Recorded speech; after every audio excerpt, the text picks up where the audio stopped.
KP ஜோதிடம் பட்டங்கள் பதவிகள் என வாங்கி ஜோதிட உலகிற்கு தனது சேவையை செய்து மிக அற்புதமான மாமனிதர் ராதாகிருஷ்ணன் ஐயா அவர்களை மேடைக்கு வருமாறு அன்போடு அழைக்கிறோம்.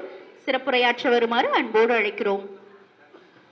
குபேர கலச அறக்கட்டளையினுடைய வெள்ளி விழா 25வது கருத்தரங்கிற்கு பல்வேறு சோதிட ஆய்வு மையங்கள், சோதிட ஆய்வாளர்கள் பல்வேறு கோணங்களில் காலையிலிருந்து பல கருத்துக்களை சொல்லிக் கொண்டிருக்கின்ற நிலையை நாம் பார்த்தோம்.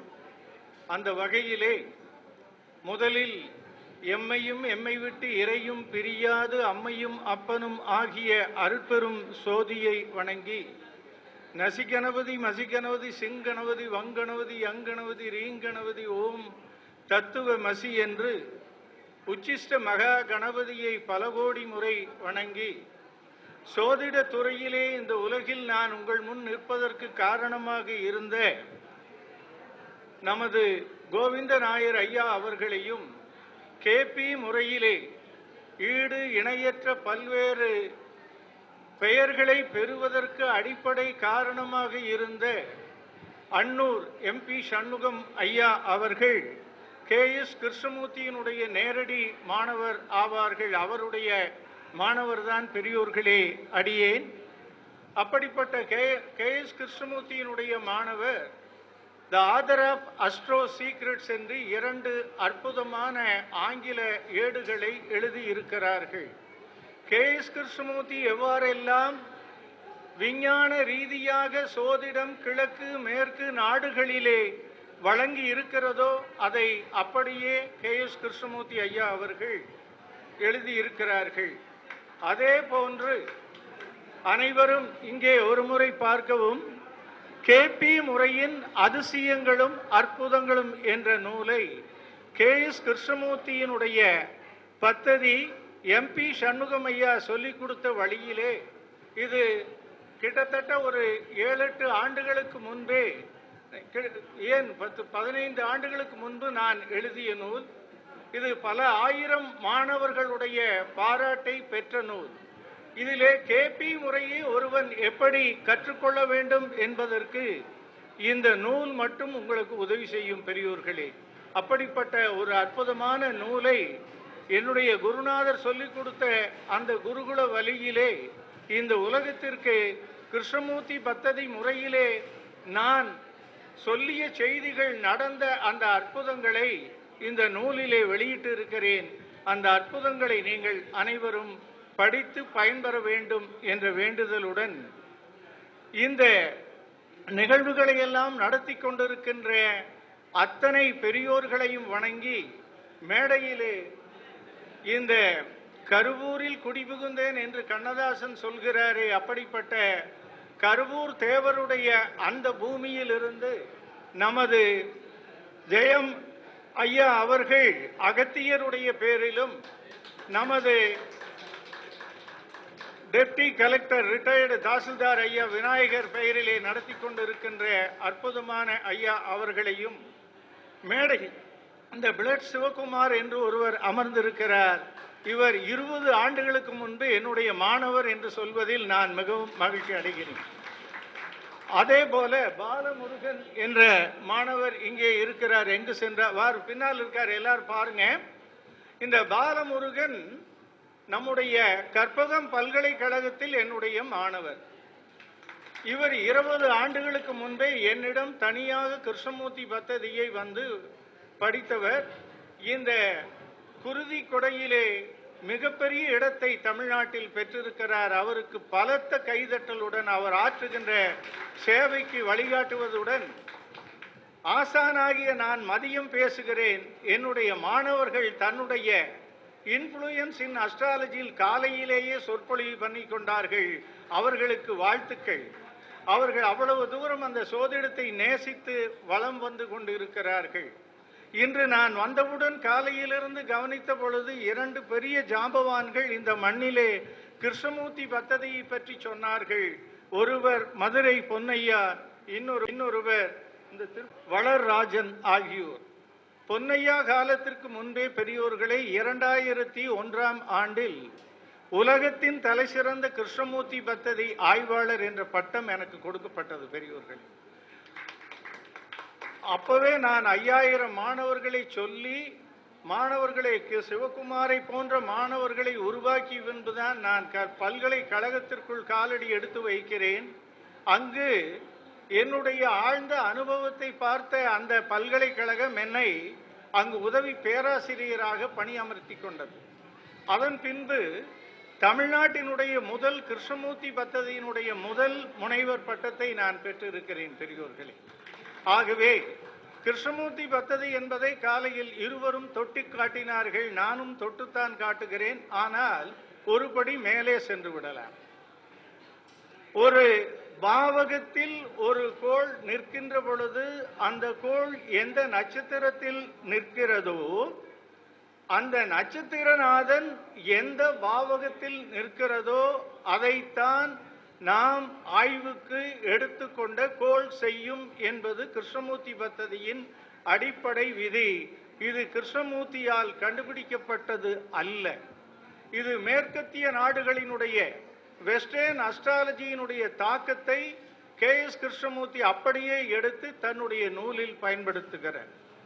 இந்திய முறையை பொறுத்தவரைக்கும் கிழக்கத்திய முறையை பொறுத்தவரைக்கும் நம்முடைய திசா புத்தி அந்தரங்களை எடுத்துக்கொண்டு திசாநாதனும் புத்திநாதனும் அந்தரநாதனும் எந்த பாவகத்தில் எந்த நட்சத்திரத்தில் நிற்கிறார்களோ அந்த நட்சத்திர அதிபதிகள் எல்லாம் எங்கு நிற்கிறதோ அவைகளுடைய பணியை அந்த திசை புத்தி அந்தர காலங்களிலும் அந்த திசாநாதன் நிற்கின்ற கோள் நின்ற உபநட்சத்திர அதிபதி என்று சொல்லுகிறோம்.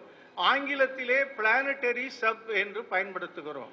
அப்படி அந்த கோள் நின்ற உபநட்சத்திரம் தான் அந்த திசையினுடைய முடிவை நமக்கு செய்கிறது. சப்போஸ் ஒரு கோள் நின்ற உபநட்சத்திரம் 4ஆம் இடத்தில் நிற்கிறது என்றால் அந்த திசாபுத்தி காலத்திலே அந்த மனிதனுடைய சொத்துக்கள் வளர்ச்சி அடைகிறது. 5ஆம் இடத்தில் நிற்கிறது என்றால் அவன் பெற்ற குழந்தையாலும் தன்னுடைய முன்னோர்களுடைய புகழாலும் ஆன்மீக துறையிலும் அற்புதமான நிலையில் அவன் விளங்குகிறான். இன்றைய கோள்களுடைய சஞ்சாரம் அதைத்தான் சொல்கிறது. எப்படி? இன்று நட்சத்திரத்தை பாருங்கள். வானமண்டலத்தில் 5வது இடத்தில் சுக்கிரன் இருந்து கொண்டு சந்திரனும் அங்கே இணைந்து பூரம் நட்சத்திரத்தில் நாளை காலை 7:40 வரை சென்று கொண்டு இருக்கிறார். ஆக இந்த சூரியனும் சந்திரனும் வான மண்டலத்தினுடைய 5ஆம் இடத்தில் நிற்பதோடு கேதுவோடு இணைந்து கொண்டு அந்த திசாநாதனாகிய சுக்கிரன் கேதுவனுடைய மகம் நட்சத்திரத்தில் நின்று கொண்டு இன்றைய நாளை நடத்துகிறான். 5இல் நிற்கின்ற கேது இன்று காலை யாகத்தை செய்து சித்தர்களை கூப்பிட்டு இங்கு வழிபாட்டை செய்திருக்கிறான் பெரியோர்களே. மிக அழகாக 5ஆம் இடத்தினுடைய துவக்கத்தில் தான் இன்றைய நாள் இங்கே துவக்கப்பட்டு இருக்கிறது. ஆக 2ஆம் இடத்தையும் 7ஆம் இடத்தையும் வானமண்டலத்தில் குறிப்பிடுகின்ற சுக்கிரன் இன்று 5ஆம் இடத்தில் நின்று கொண்டு 5இல் நிற்கின்ற கேதுவனுடைய நிழல் கோலிலே சென்று கொண்டு இருக்கிறான். இதுதான் இன்றைய 24 மணி நேர ஆய்வாக கிருஷ்ணமூர்த்தி பத்ததி சொல்லுகிறது. இன்றைய திசாநாதன் சுக்கிரன் வானமண்டலத்தினுடைய 2-7, அவனுடைய சாரநாதன் கேது சூரியனுடைய பிரதிநிதியாக 5இல் இருந்து கொண்டு சுக்கிரனையும் இணைத்து கொண்டு இன்று இந்த மகாலட்சுமி யோகத்தை சுக்கிரனோடு இணைந்த கேது சந்திரனோடு இணைந்து சந்திரனும் சுக்கிரனும் சேருகின்ற பொழுது அங்கு மகாலட்சுமி யோகம் பிறக்கிறது பெரியோர்களே.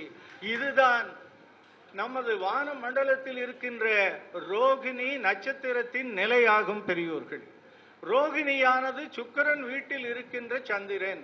இதைத்தான் மகாலட்சுமி தருகிறது. வானமண்டலத்தில் 2ஆம் இடத்தில் இருக்கின்ற இந்த நட்சத்திரம் அவனுக்கு பல கோடி வருமானத்தை தருகிறது. கே.எஸ். கிருஷ்ணமூர்த்தியினுடைய முதல் மாணவன் தமிழிலே ஒரு புத்தகத்தை எழுதுகிறார். அதற்கு பெயர் ஜாதக ஜாலங்கள். அவர் கிருஷ்ணமூர்த்தி காலத்திலே காலமாகிவிட்டார். அவருடைய புத்தகம் எங்காவது கிடைத்தால் படித்து பாருங்கள். இந்த ரோகிணி நட்சத்திரம் வானத்தில் என்ன செய்கிறது என்பதை கேஎஸ்கேவிடம் படித்து அவன் சொல்கிறான். சந்திரன் 27 நட்சத்திரங்களில் செல்வதை காட்டிலும் ரோகிணி நட்சத்திரத்தில் செல்கின்ற நாள் வானத்தில் சந்திரனுடைய ஒளி கீற்றுகள் மிகவும் சக்தி வாய்ந்ததாக விளங்குகிறது. சந்திரனை உச்சம் என்று நாம் சொல்லுகிறோம். 4 சந்திரன் 2 இருக்கிறது. அந்த சந்திரன் சுக்கிரனோடு இணைந்து இன்று 5 இருந்து கொண்டு இந்த சோதிடம் ஆன்மீகம் கலந்த சோதிடமாக இருக்கிறது. நான் செய்து கொண்டிருக்கின்ற இந்த வள்ளல் பெருமான் பணியை போல இந்த ஜோதிட அறக்கட்டளை போன வாரம் ஒரு பெரிய அன்னதானத்தை நடத்தி இருக்கிறது. அதுவும் நம்முடைய அந்த யூடியூப் இந்த ஃபேஸ்புக்லாம் வந்தது. ஆக சுக்கிரனும் சந்திரனும் சேரும் பொழுது அவன் அன்னத்தை வாரி வழங்க தயாராகிறான். அது 5ஆம் வீடு. பிறவியினுடைய புண்ணியத்தை தருகின்ற முதல் வீடுதான் 5. யார் நீ என்பது காலையில் லக்னம் என்றால் என்ன, அதை போட்டோ எடுத்தோம், படுத்தோம், எந்திரித்தோம், இதெல்லாம் ஒன்றும் இல்லை சார். லக்னம்னா யார் நீ, இந்த பூமிக்கு எதுக்கு வந்துக்கிற, உன்னுடைய கர்மாவை எப்படி கடக்க போற, உன்னுடைய படைப்பு என்ன, 9ஆம் இடம் என்று யாரிடமிருந்து எப்படி நீ வந்தாய், உன்னுடைய உடம்புக்குள் இருக்கின்ற அணுக்களில் விளங்குகின்ற உயிரினுள் நிற்கின்ற ஒளியினுடைய நிலை என்ன, இதைத்தான் வள்ளல் பெருமான் சொல்கிறார். இந்த 9ஆம் இடம்தான் உன்னுடைய உடம்பில் இயங்குகின்ற இயக்கத்தினுடைய அத்தனை அணுக்களிலும் உன்னுடைய தந்தையினுடைய பதிவுகள் ஒளி வடிவிலே விளங்குகிறது. இதை நமது சுரேஷ் ஐயா மேலே எந்திரிக்கும். இந்த சுரேஷ் ஐயா அவர்கள் சென்ற மாநாட்டிலே வள்ளல் பெருமான் சொல்லிய அந்த கருத்துக்களுக்கெல்லாம் குறிகாட்டிகளை கேபி முறையிலே கண்டுபிடித்து ஒரு கட்டுரையை நமது மாநாட்டில் எழுதி சமர்ப்பணம் செய்தார்கள். விரைவில் வள்ளலாருடைய திருவள்ளுவரும் வள்ளலாரும் என்ற ஒரு பெரிய நிகழ்வு கோவையிலே நமது ஜோதிமய அறக்கட்டளை நடத்த இருக்கிறது. அன்று சோதிடத்தில் வள்ளலார் என்ற பட்டத்தை அவருக்கு அளிக்க இருக்கிறோம் என்பதை பெருத்த பெருமையுடன் நாம் சொல்லிக் கொள்கிறோம். அதற்கு அடுத்தபடியாக அந்த மனிதர் இந்த பூகம்பத்தை குறித்து தன்னுடைய ஆய்வு ஏட்டை சமர்ப்பணம் செய்து கொண்டிருக்கிறார். பூகம்பம் எவ்வாறு நடந்தது கடந்த காலங்களில் என்பதை எல்லாம் ஆய்விலே பதிவு செய்கிறார். உலகத்தில் சோதிடத்தில் முதலில் 100 பூகம்பங்களை சைனா நாடு பதிவு செய்திருக்கிறது. அந்த பதிவுகளுடைய வளர்ச்சி தான் இன்று நமது சுரேஷ் ஐயா போன்றவர்கள் எல்லாம் அதை மேற்கொண்டு வளர்த்தி கொண்டு இருக்கிறார்கள்.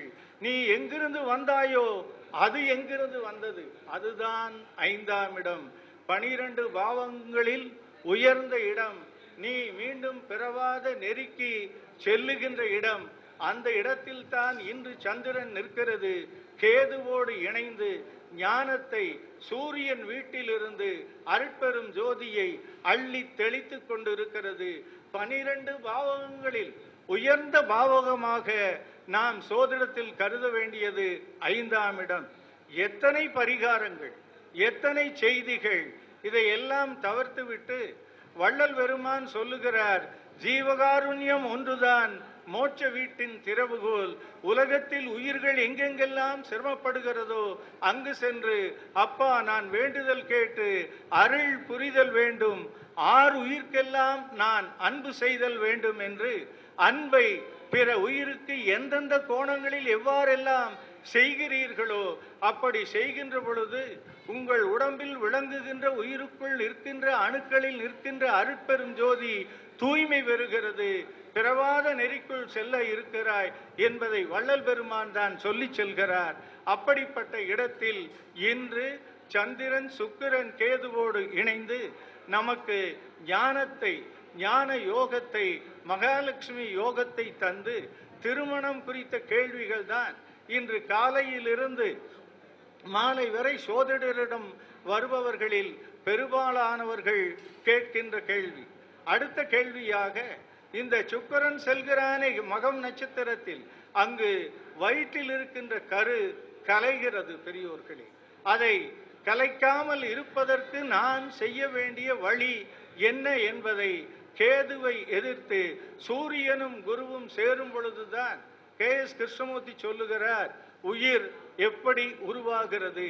உயிர் உருவாக வேண்டுமானால் combination of sun with Jupiter, சூரியனும் குருவும் சேருகின்ற பொழுது, குருவனுடைய நட்சத்திரத்தில் சூரியனும் சூரியனுடைய நட்சத்திரத்தில் குருவும் இருக்குமானால் அந்த மனிதன் பிற உயிர்களை காக்கின்ற மருத்துவன் ஆகின்றான், இறைவனுடைய பிரதிநிதி ஆகின்றான் என்று தன்னுடைய ஆய்விலே சொல்லி செல்கிறார்கள். நான் கடந்த காலத்திலே பார்த்தீர்களானால்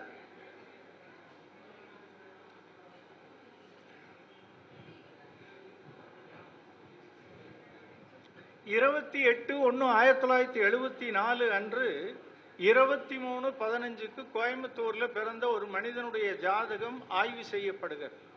அந்த மனிதன் வெளிநாடு போக வேண்டும் என்று தலைகீழாக குறிக்குதான். நான் வேண்டாம் என்று சொல்லி நிறுத்துகிறேன். அவன் செல்லுகின்ற காலம் கேது திசை, புதன் புத்தி, சனி அந்தரத்தில் அவன் சென்றாக வேண்டிய கட்டாயம் வந்து விடுகிறது. அந்த மனிதனுடைய சித்தியினுடைய வீட்டுக்காரர் அமெரிக்க நாட்டில் இறந்து விடுகிறார். அப்பொழுது அவனுடைய கேது திசை புதனுடைய செவ்வாயின் அவிட்டம் நட்சத்திரத்தில் சென்று கொண்டிருக்கிறது. புதனானது அவிட்டத்திலும், கேது கோளானது மிருக சீரிடத்திலும், சனி கோளானது மிருக சீரிடத்திலும், இந்த திசாநாதன், புத்திநாதன், அந்தரநாதன் 3 கோள்களுமே செவ்வாயினுடைய நட்சத்திரத்தில் செல்லுகிறது. அந்த மனிதனோ கன்னி லக்னத்தை சேர்ந்தவன்.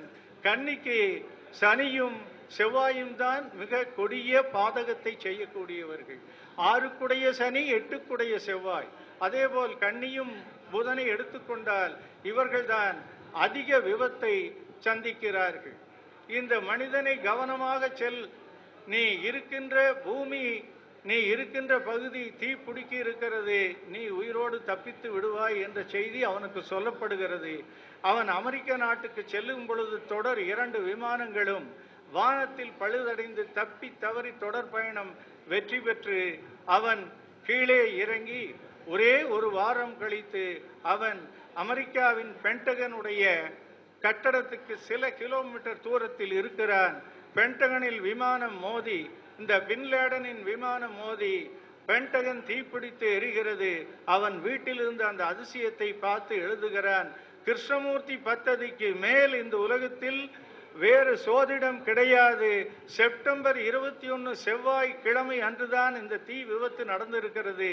என்ன நடக்கப் போகிறது என்பதை முன்கூட்டியே சொல்லி இருக்கின்ற கிருஷ்ணமூர்த்தியும் அவருடைய பத்ததியும் வாழ்கவென்று அமெரிக்க நாட்டிலிருந்து கடிதம் வருகிறது. அன்று மாலை என்னை உலகத்தின் தலை சிறந்த ஆய்வாளர் என்று தேர்ந்தெடுக்கிறார்கள் பெரியோர்களே. ஆகவே நட்சத்திர சித்தாந்தத்தை எடுத்து, நட்சத்திரம் நிற்கின்ற இடத்தினுடைய பாவகம் அவனுடைய லக்னத்திற்கு எப்படி தொடர்பு பெறுகிறது என்பதை ஆய்வு செய்தாலே நாம் ஒரு தெளிவான சோதிடர் என்ற பெயரை எடுத்து விடலாம். பின்பு அந்த உபநட்சத்திரம், பாவக, அறமுனை, கோள் நின்ற உபநட்சத்திரம், இதையெல்லாம் பின்னால போய்க்கலாம். முதல்ல நட்சத்திரத்தை ஆய்வு செய்ய வேண்டும் என்று சொல்லி இந்த குபேர அறக்கட்டளையானது, குபேர கலச அறக்கட்டளை நீண்ட ஆயுள் நிறை செல்வம் பெற்று இந்த உலகத்திற்கு பல்வேறு சோதிட பணிகளோடு அறப்பணிகளை ஆற்ற வேண்டும். வள்ளல் பெருமான் வழியிலே செல்லுகின்ற இடங்களிலெல்லாம் இந்த அன்னதான பணியை மேற்கொண்டு இந்த உலகத்தில் ஆருயிர்க்கெல்லாம் நாம் அன்பு செயல் வேண்டும் என்று doctor KS Radhakrishnan astrology research foundation சார்பிலே வாழ்த்துக்களையும் வணக்கங்களையும் கூறி மீண்டும் ஒரு நிகழ்வில் சந்திப்போம். அனைவருக்கும் நன்றி, வணக்கம், வாழ்த்துக்கள் பெரியோர்கள். நல்லதொரு கருத்துக்களை நயமோடு எடுத்துரைத்த ஐயா அவர்களுக்கு நன்றி. அவர்களுக்கு நன்றி பாராட்டி நமது குபேர கலச அறக்கட்டளையின் நிர்வாகிகள் நினைவு பரிசனையும் பொன்னாடியினையும் வழங்கி சிறப்பிக்கிறார்கள்.